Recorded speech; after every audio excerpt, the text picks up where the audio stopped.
Seberapa gentingnya sih situasi Sritex dengan kode saham SRIL? Sampai Presiden Prabowo Subianto mau turun tangan, apa impact-nya untuk perekonomian Indonesia sampai harus benar-benar diselamatkan? Gue akan ngebahas video ini menjadi 5 segmen. Sebelumnya jangan lupa subscribe channel ini untuk mengikuti perkembangan-perkembangan berita ekonomi seperti ini. Segmen 1, cerita Sritex dan awal kehancuran. Jadi buat yang belum tahu, Sritex itu salah satu perusahaan tekstil terbesar di Indonesia yang dikenal kualitasnya, bahkan sampai diekspor ke luar negeri. Namun Pengadilan Niaga Semarang menyatakan bahwa Sritex resmi bangkrut atau pilot. Bayangin aja, perusahaan sebesar ini nggak sanggup lagi bayar utang. Ada yang tahu kenapa? Ada beberapa faktor yang bikin Sritex nggak bisa bertahan. Pertama, kondisi global nggak mendukung banget. Ekonomi dunia yang belum pulih sepenuhnya pasca pandemi membuat permintaan produk tekstil juga ikut turun. Ditambah lagi, sekarang suku bunga tinggi di berbagai negara bikin orang-orang lebih hati-hati dalam berbelanja, termasuk beli produk tekstil. Terus selain itu, inflasi yang meroket makin bikin kondisi nggak kondusif buat bisnis kayak Sritex ini.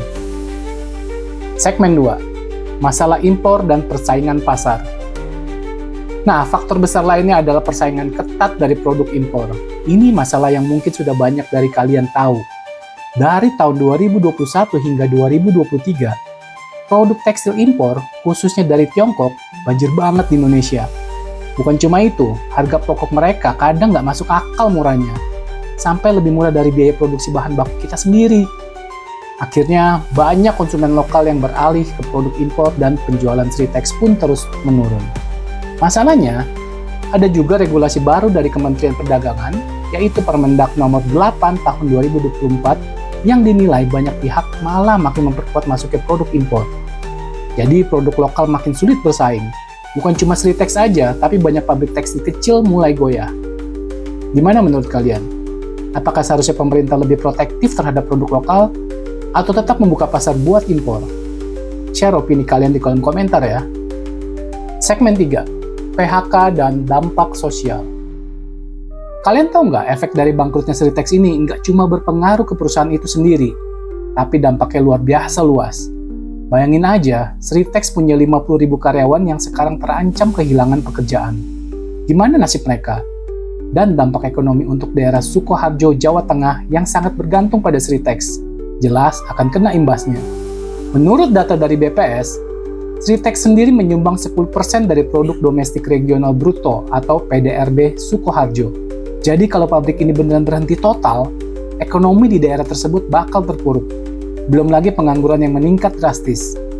Pemerintah sendiri melalui 4 kementerian, yaitu Kementerian Perindustrian, Keuangan, BUMN, dan Ketenagakerjaan sudah turun tangan buat mencari solusi.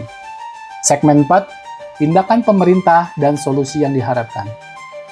Nah, sekarang, apa yang sedang dilakukan pemerintah buat bantu industri tekstil ini?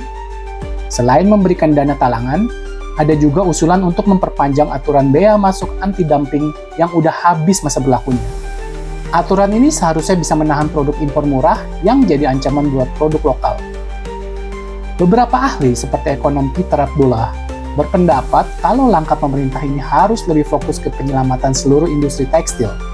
Dan bukan cuma ke Sritex saja. Intinya, industri tekstil ini masih dibutuhkan banget. Pasar domestik harus dilindungi biar produk dalam negeri punya daya saing yang cukup. Kalau menurut kalian, langkah apa yang paling penting untuk pemerintah ambil? Bantu jawab di kolom komentar dong. Segmen 5, kesimpulan dan refleksi. Jadi cerita Sritex ini seakan ngasih alarm ke kita semua tentang kondisi industri tekstil nasional yang mungkin udah dalam tahap kritis. Kebangkrutan Sritex nggak cuma masalah satu perusahaan, tapi bisa jadi cermin kondisi industri kita secara keseluruhan. Kalau pemerintah nggak segera ambil langkah nyata, kita mungkin bakal lihat lebih banyak perusahaan lokal yang tumbang.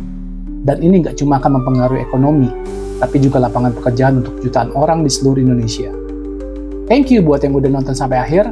Kalau menurut kalian industri tekstil Indonesia ini masih bisa bangkit, kasih tahu di komen. Jangan lupa like video ini, share, biar teman-teman kalian juga bisa tahu cerita di balik kebangkrutan Sritex. Dan tentunya subscribe biar nggak ketinggalan pembahasan seru lainnya. Sampai ketemu di video berikutnya.